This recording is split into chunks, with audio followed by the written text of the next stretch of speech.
And good morrow. Today we are continuing our showcase of the Federation. Please enjoy. Let's do this one next. Okay, this is Sidmoka's ship. This is, I believe, the Coercion. Is that how it's pronounced? The Coercion. Yeah, the Coercion class cruiser. What, foreskin was- what? No, let's not. Coercion. But yeah, basically it was made to combat the Imperial Equalizer class. Okay, Sidmoka, you take it.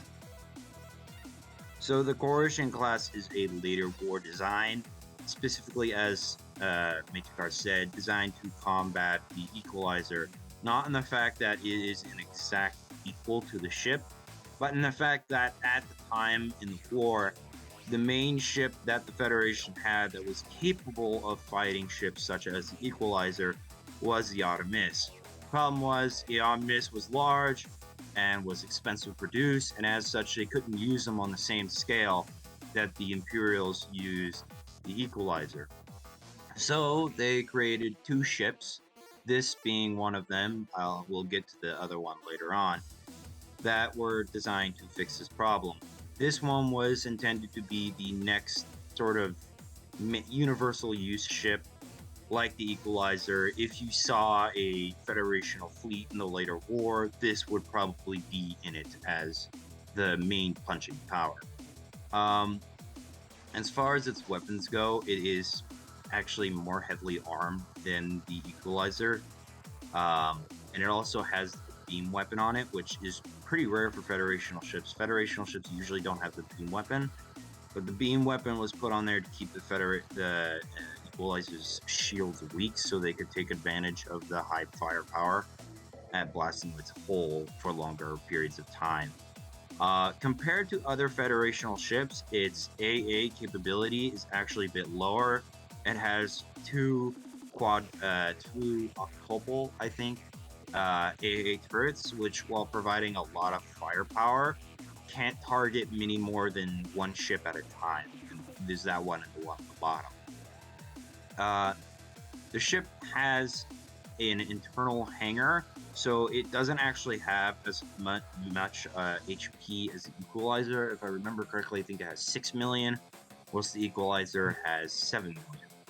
But the whole, of course, the hangar, of course, follows that Federational doctrine of having fighter support. It can carry up to 3 Splinter class light fighters and 3 Universal class fighters.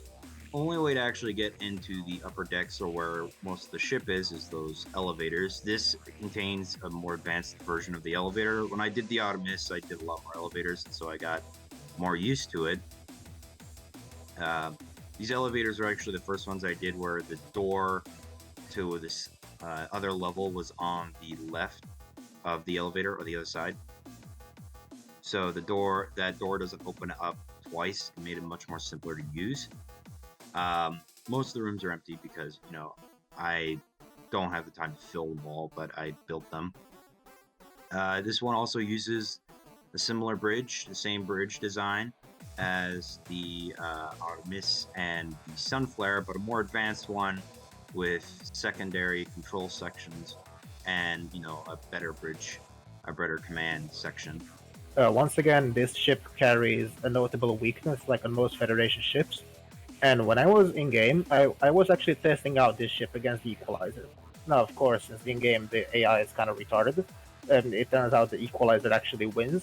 But even from what I saw, this thing's lack of HP does actually make quite a big difference. While the Equalizer, its most notable strong suit is that it's able to focus its firepower very well.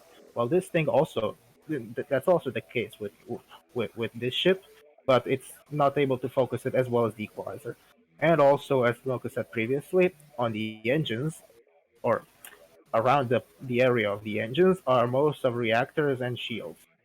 So, yeah, I think anyone can guess what happened when I managed to target that part with the Equalizer. The ship went boom very fast. Yeah.